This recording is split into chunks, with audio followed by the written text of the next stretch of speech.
አንድ ጥብስ 900 ብር ይላል። 1000 ብር ይዣለሁ ከ1 ሊትር ውሃ ጋር ብናዝ ይበቃናል።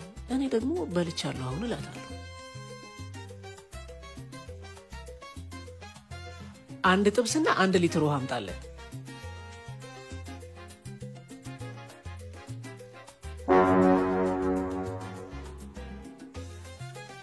ምንድነው? አይ ምንም መጣው አንዴ ከፍዬ። ምንድነው ሂሳቡ? ሂሳብ ነው። ኧረ እባክህ እኔ ደግሞ ኬሚስትሪ መስሎኝ። ሜኑ ላይ እኮ 900 ብር ነው የሚለው። ምንድነው 1500 ብር? እሱ ታክስና ቫትን ሳይጨምር እኮ ነው። እናንተ ተናገሩም እንዴ? ከስር እኮ ጽፈነዋል። እንደዚህ አይሰል ላይ ድብዘውን አጥፍታችሁ ጽፋችሁ እንዴት ነው የምናየው? ከዚህ ጽሁፍ እኮ መንፈስ ይታያል። እንግዲህ እኔ ምንም ማድረግ አልችልም። እኔ ምንም ማድረግ አልችልም። ሰው እኮ ሜኑን የሚያው ከኪሱ ጋር ተመጣጣኝ መሆኑን ለማወቅ ነው። ወይ ቫትና ታክስ የሚለውን ብትጨምሩት አለያ ደግሞ ጎል አርጋችሁ ብትጽፉት። እሺ አሁን ከየት አምጥቼ ልክፈል? እንዲህ አይነት ነገር ብዙ ጊዜ ከስተመርን ከሰራተኛ ጋር ሲያጋጭ ይስተዋላል። አንዳንድ ቦታዎች ላይ ቫትና ታክስን ሳይጨምር የሚለውን ፈጽሞ ሳያስገቡ ቢሉ ሲመጣ ዋጋው ያሳብዳል። ሌሎቹ ደግሞ ያስገቡና ግን ጨርሶ ሊታይ በማይችል ቦታ ላይ ያስቀምጡታል። ከዛ የኔ ቢጤ ቺስታ ሂሳብ ሰርቶ ያዝና ቢሉ ሲመጣ ከፈረደበት ወይተር ጋር ጸብ።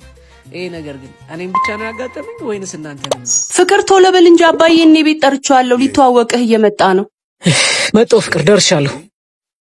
ኧረ እባክህ አንተ ሰውዬ የሚገባህ ልክፈልህና ልሂድ ቸኩላለሁ። እኔም ቸኩላለሁ ልጄ እንስማማና እንለያይ። ከኋላ ነው ነካ ያደረኩህ። ምንድነው እንደዚህ ጥቅስ በጥቅስ ለሆነች ላዳማ አካበድ? በቃ ያለኝ ልክፈልህና ልሂድ። ባታውቀው ነው እንጂ ጥቅሱ የበለጠ ዋጋ አለ። እና የጥቅሱንም ነው የምታስከፍለኝ? ተስማሙ።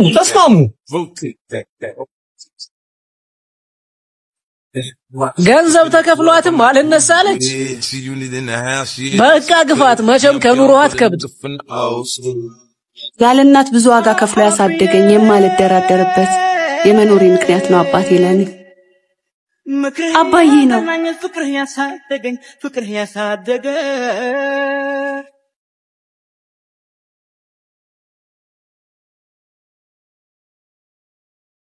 የምሳሳለት አባቴ አቶ ከበደ ይኸውና። ምን ከበደ ብቻ ተወሳሰበም ጭምር እንጂ ስላወቅኩት ደስ ብሎኛል። ሚቲንግ ሰዓት ደርሶብኛል። ደርስ ብዬ መጣሁ። አባዬ ቆየህበት እኮ። አይ ልጄን አስረፈድኩበት። ቆይ መጣሁ። እርግጠኛ ነኝ የመጀመሪያ መኪናን ስትገዛ ጥቅስ ለጥፌ ነበር። አዎ ሁሉ በርሱ ሆነ የሚል ጥቅስ። እየቆየ ስትሄድና በሀብት ላይ ሀብት ሲመጣ ግን ሁሉ በርሱ የሆነ ሳይሆን ባንተ የሆነ ይመስልህና ልብ በትዕቢት ይሞላል። ያኔ ቅዱስ ቃሉን የያዘውን ጥቅስ የመኪናህን ውበት የሚያጠፋው ይመስልህና ትልጠዋለህ። ትዕቢት ሰውን ሁሉ ከእግር በታች አድርጎ ያሳያል። እውነታው ግን በሀብት የበለጥከው ሰው ሁሉ በጥረትና በእውቀት በልጥህ አይደለም። ላለፉት 40 ዓመታት ከድህነት ለመውጣት ያልሰራሁት ስራ የለም። ግን እስካሁን ሀብታም አይደለሁም። እንዴት አላውቅም። አንዳንዴ ከሞት በኋላ ባለው ህይወት የሚመለስ ጥያቄ ይኖር ይሆናል። ትዕቢት ያዋርዳል። ከልብ ያስወጣው የኔ ልጅ። ባላውን የውሸቱን ስብሰባ ተውና ወደ ቤት እንመለስ። ይቅርታ አድርጌልሃለሁ። እሺ አመሰግናለሁ።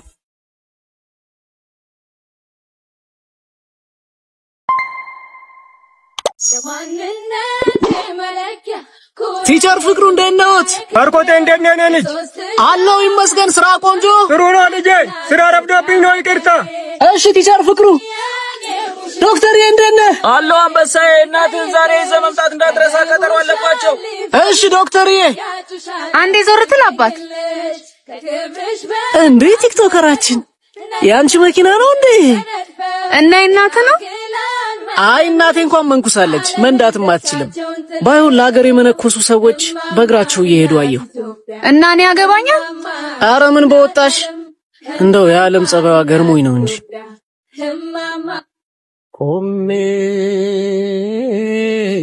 ዋጋ ያላቸው ሰዎች ዋጋቸውን አጥተው የኔ ቢጤው ለሀገሩ ቅንጣት ያህል ያላበረከተው ኩታራ ደግሞ ተወዶና ተደንቆ የሚኖርባት ምስኪኗ እማማ ኢትዮጵያ።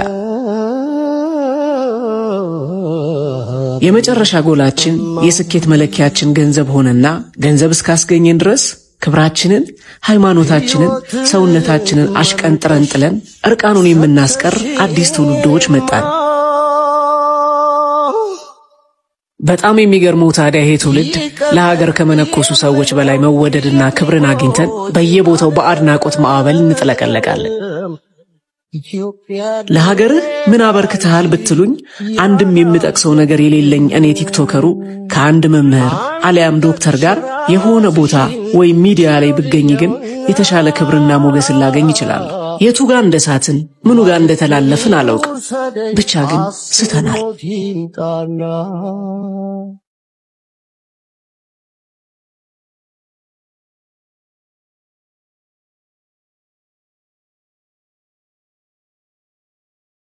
በሽታን ከሚፈውሰው ሐኪም አእምሮን ከሚያለመልመው መምህር በላይ እኔ ተራው ቲክቶከር የምናገረው ቃል ልክ እንደ አንድ የሀገር ባለውለታ ተጽዕኖ ፈጣሪ እንደተናገረው ተቆጥሮልኝ ርዕስ ሆኜ ለተወሰነ ጊዜ ሚዲያውን ልቆጣጠረው ይችላል። ከመምህሩ ጽሑፍ በላይ የኔ ንግግር፣ ከዶክተሩ ፈውስ በላይ የቲክቶከሩ ስራ ገኖ በኢትዮጵያ ሰማይ ስር እስከመቼ እንደሚቆይ አላውቅም። ይሄን ሁሉ የሞራል ኪሳራ ተሸክማችሁ አሁንም ህዝብን የምታገለግሉ እናንተ የሀገር ባለውለታዎች የማይጎብጠውን ትከሻችሁን የማይሰበረውን ሞራላችሁን ባደለኝ ብዬ ተመኘው። ፈጣሪ ለሀገር ባለውለታዎች ሸክማችሁን የሚያቀል ዋጋችሁን አውቆ ክብርን የሚሰጣችሁ አዲስ ትውልድ ያስነሳል። አሜን። ፎሎውና ሼር ያደረጋችሁ ሐሳባችሁን ኮሜንት ላይ አስቀምጡልን።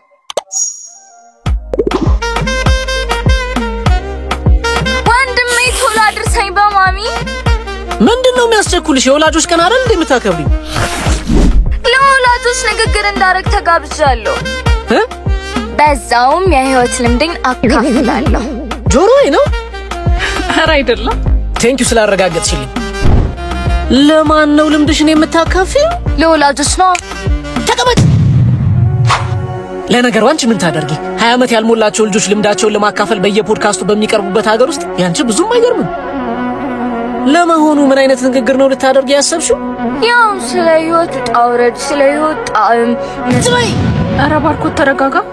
ልጉረስበት ይሆን? ውሃም ያረጋጋል። አሁን ተረጋጋሁ። ይኸውልሽ የኔ ቆንጆ፣ አንቺ ስለ ምግብ ጣዕም እንጂ ስለ ህይወት ጣዕም ለመናገር ገና ነሽ። ስለዚህ ንግግርሽ ስለምታውቂው ነገር ብቻ ይሁን። ትዳር እኮ እንደዚህ አይመራም አንበሳው። እና እንዴት ነው የሚመራው? ሚስት ማምሸትህን ካልወደደችው በጊዜ ግባ፣ አለቀ። የማመሸው እኮ ስራ መሰለኝ። ለሚስት ሲባል አምሽቶ መስራት አይደለም ሌላም ነገር ይተዋል። ለማንኛውም መታችንን እንፈልጋታለን። አቃጥለን እንዳደፋት። የምለፈው እኮ ለትዳራችን ስል ነው። በዛ ላይ የኔና የሷን ጉዳይ ለኛ ብትውልን አይሻልም? እንደሱ ብሎ ነገር የለም። ይሄ የእህታችን ህይወት ጉዳይ ነው። ላስቤዛ ስጣት፣ ተንከባከባት፣ የምትልህን አድርግ። ትዳርህን በስርዓት ምራሽ። እኔ እንዳያመሽ ነገሩልኝ አልኳቸው እንጂ ለያዩኝ አልኳቸው እንዴ? እሺ ግን በነካጃችሁ የኔን ትዳር እናንተ ምሩትና የእናንተን ትዳር ደግሞ እኔ ልምራው። አንተ ነህ የኔን ትዳር የምትመራው። ባይሆን አንዱን እንድመራ ፍቀዱልኝ እንጂ። ሁሉም ትዳር ውስጥ ጉድለት አለ። በጉድለቴ እየገባችሁ ትዳርህን ልምራለህ ትሉኛላችሁ። አንዳንድ ቤተሰብ እንዲህ ነው።